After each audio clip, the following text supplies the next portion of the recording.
नमस्कार दोस्तों, मैं हूं शुभम कुमार और आप देख रहे हैं बराक न्यूज। दोस्तों, आज हम बात करने आए हैं बाबा साहब डॉक्टर भीमराव अंबेडकर जी के उस अनछुए पहलू के बारे में जिसकी चर्चाएं आज भी लोगों के बीच में होती हैं। वो विषय है बाबा साहब का पहनावा। बाबा साहब का पहनावा हाँ दोस्तों, वो विषय है बाबा साहब का पहनावा, बाबा साहब की वो टाई, बाबा साहब का वो बूट, बाबा साहब का वो सूट, बाबा साहब का वो हैट और बाबा साहब की वो स्टाइल, जिस पे आज भी टिप्पा टिप्पणी अक्सर होती रहती है। दोस्तों, बाबा साहब डॉक्टर अंबेडकर जो हमेशा सूट बूट पहने रहते थे। शुरुआती दिनों में तो लोगों को लगा कि विलायती बाबू होने का नशा चढ़ गया है डॉक्टर अंबेडकर जी पर, इसलिए पैंट की जेब से हाथ नहीं निकाल सकते हैं। कई लोगों ने ध्यान दिलाया, मजाक बनाया, ताना भी सुनाया, मगर डॉक्टर अंबेडकर न गुस्सा करते, न असहज होते और न घमंड में रहते। बस चुपचाप मुस्कुराते और अपना काम करते। बाबा साहब डॉक्टर भीमराव अंबेडकर जी जो कि लगातार विदेश उनका दौरा बना रहता था, विदेशों में आना जाना, विदेश में रह कर के पढ़ाई करना, तो इसलिए लोग उन पे तंज भी कसते थे। उनके रहन सहन, उनके पहनावे पे, उनके सूट बूट के स्टाइल पे तंज कस करके उनको विलायती बाबू का नाम भी दिया करते थे। एक दिन किसी राष्ट्रवादी पत्रकार ने बाबा साहब से पूछ लिया और कहा, उस पत्रकार ने बाबा साहब से कहा कि बाबा साहब, गांधी जी को देखिए, एक अधनंगी महिला को देखकर अपने वस्त्रों का त्याग कर दिया उन्होंने। और गांधी जी ने कहा, जब तक देश के एक एक व्यक्ति के तन पर कपड़ा न हो तब तक मैं पूरे कपड़े नहीं पहनूंगा। और उन्होंने विलायती कपड़े जलाकर स्वदेशी कपड़े अपनाए। लेकिन आप बाबा साहब, आपको नहीं लगता कि आपका समाज, इतना कह करके वो पत्रकार एक प्रश्नवाचक चिन्ह छोड़ जाता है, वो एक प्रश्न खड़ा कर देता है बाबा साहब के सामने। बाबा साहब फिर मुस्कुराते हैं।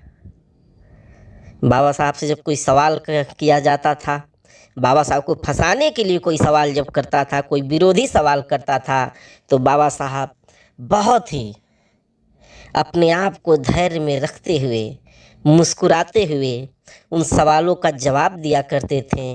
और उस राष्ट्रवादी पत्रकार को बाबा साहब ने एक बार फिर मुस्कुराते हुए कहा कि पत्रकार बंधु, गांधी जी एक महिला को देखकर इतना बड़ा त्याग किए हैं, वह उनकी समझ है, लेकिन मैं जिस समाज से आया हूँ, मैं जिस समाज से हूँ, वहाँ एक भी महिला या पुरुष बदन में पूरे कपड़े नहीं पहन सकते। इसलिए मैं सूट बूट पहनता हूँ ताकि समाज के लोग इससे भी प्रेरणा ले सकें, क्योंकि वे कई तो सक्षम हैं। तमाम जिस समाज से मैं हूँ, जिस समाज से मैं ताल्लुकात रखता हूँ, उसमें कई लोग तो सक्षम हैं, लेकिन डरपोक हैं। और आप जैसों की वजह से वो बाबा साहब ने पत्रकार बंधु से कहा कि उनके लोग, उनके समाज के लोग जहाँ रहते हैं, वहाँ उनके समाज के लोगों को अच्छे कपड़े पहनने का अधिकार नहीं है, उनके अच्छे कपड़े पहनने पर प्रतिबंध है।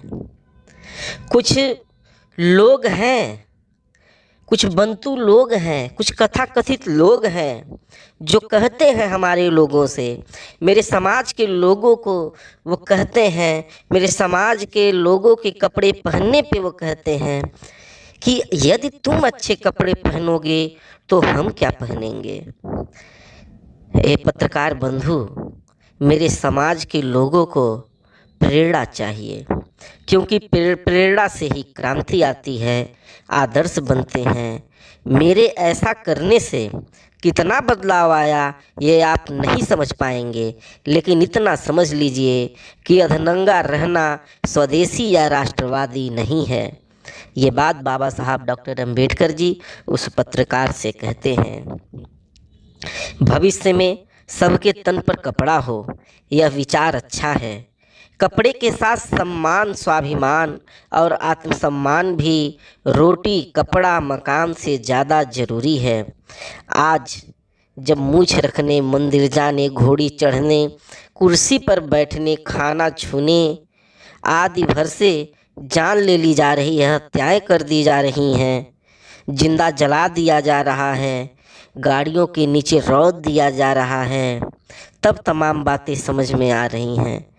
असंख्य विषय के कई पहलू अनदेखे या एक तरफा हैं, जो कि न्यायोचित नहीं हैं। ये बात बाबा साहब डॉक्टर अम्बेडकर की समझने की ज़रूरत है।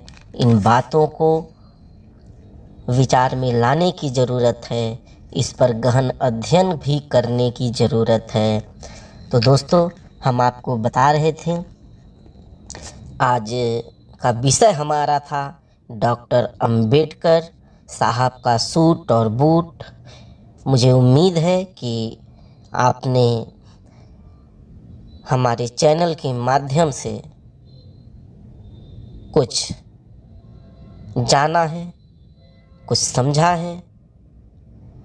आप लोग से मेरा निवेदन है कि हमारे चैनल को सब्सक्राइब करें, अधिक से अधिक